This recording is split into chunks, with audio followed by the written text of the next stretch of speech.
Good morning, class. Miss Gadient here, and today I'm going to talk to you all about measurement. So what is measurement?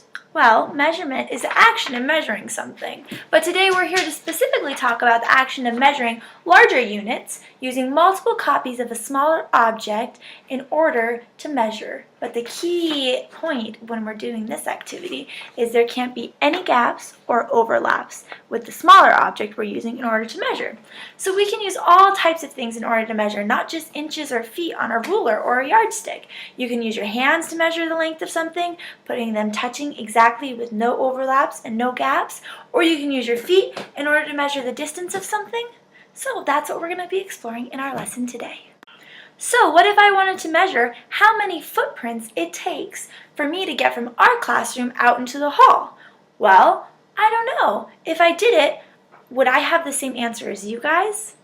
Probably not, because my unit of measurement is a pretty big foot, and your unit of measurement as a first grader would be a lot smaller, at least half smaller than mine. So we got to keep this in mind when we're using different units to measure by. So in order to demonstrate measuring using a not so common unit of measurement, I'm going to measure the distance between these green mustache Post-its using highlighters. So we got to remember our most important thing, which is that we can't have any gaps or overlaps between our smaller objects that we're using to measure the distance or the length of something.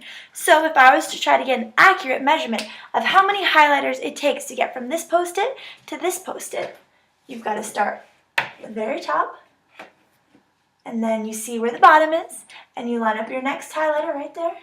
See, no gaps, no overlaps. And then you hold that one there, and you put one more, no gaps and no overlaps, to tell that it takes exactly 3 highlighters to get from one Post-it to the other. So class, thank you so much for watching this video, and I will see you all at school tomorrow where we will be practicing this in our own classroom using our hands and our feet, even some highlighters and some other forms of measurements in order to measure larger objects that we can find all around our classroom, even outside. I'll see you guys tomorrow.